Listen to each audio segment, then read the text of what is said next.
حضرت شیخ صاحب رحمۃ اللہ علیہ وہ کوئی علاقے کے یا چارسدہ کے شیخ الحدیث نہیں تھے، وہ ایک ایشیا کے شیخ الحدیث تھے۔ اور حضرت کا جو یہ حال ثانیہ ہے، یہ جو نقصان ہے، یہ ملت اسلامیہ کا نقصان ہے۔ تو دوسری بات یہ عرض کروں گا کہ حضرت واحد شخصیت ایسی تھے کہ جو اس وقت جو مسائل ہیں، خاص کر پاک افغان تعلقات کے حوالے سے، اس کے اندر ایک بنیادی کردار ادا کر سکتے تھے۔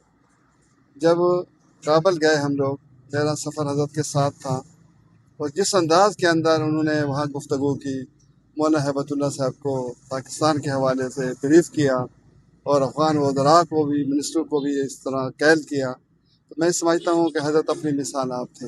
اور ہمیں حیرانگی ہوئی اس بات پر کہ افغان منسٹر کو جس انداز میں گفتگو انہوں نے فرمائی ہے، تو کیونکہ وہ ان کے شاگرد تھے، اور ہزاروں کی تعداد کے اندر افغانستان کے اندر جس بڑی بڑی پوسٹ پر بیٹھے ہوئے ہیں، یہ حضرت کے شاگرد تھے۔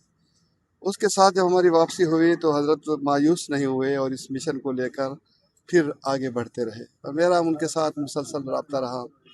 ابھی حال ہی میں ایک کمیٹی بنی قندھار کے اندر 12 علماء کی، اور ایک کمیٹی پاکستان کے اندر 12 علماء کی بنی، اور اس کمیٹی کے یہ سربراہ تھے۔ تو حضرت کی شہادت یہ امن کا قتل ہے۔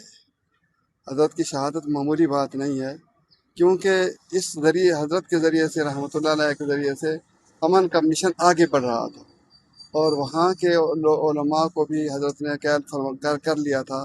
اب ہم عنقریب تھے کہ ہم اس معاہدے پر جو ہے ہمارے دستخط بھی ہونے تھے، اور دونوں ملکوں کے درمیان کوئی ایک مضبوط لائے عمل جو ہے وہ تیار ہونا تھا، اور اسی دوران جو ہے ہمارے شیخ رحمۃ اللہ علیہ کو شہید کر دیا گیا۔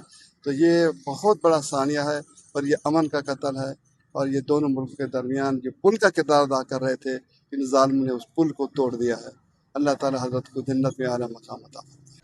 ہم گورنمنٹ سے بھی یہ بات کہیں گے کہ آپ نے سستی کا مظاہرہ کیا ہے، اور ایسا آپ کو نہیں کرنا چاہیے تھا۔ ایسی شخصیات کے لیے بھرپور طریقے سے سیکورٹی کا انتظام کریں۔ دیکھیں، اگر ایسے محب وطن لوگوں کے لیے سیکورٹی کا انتظام نہیں ہوگا تو کل کو کون پاکستان کی حفاظت کے لیے یا پاک فوج کے ساتھ کون کھڑا ہوگا؟ لہٰذا اس طرح کے لوگوں کے لیے انہیں بھرپور کردار ادا کرنا چاہیے، اور ان کی سیکورٹی کا بہترین انتظام ہونا چاہیے۔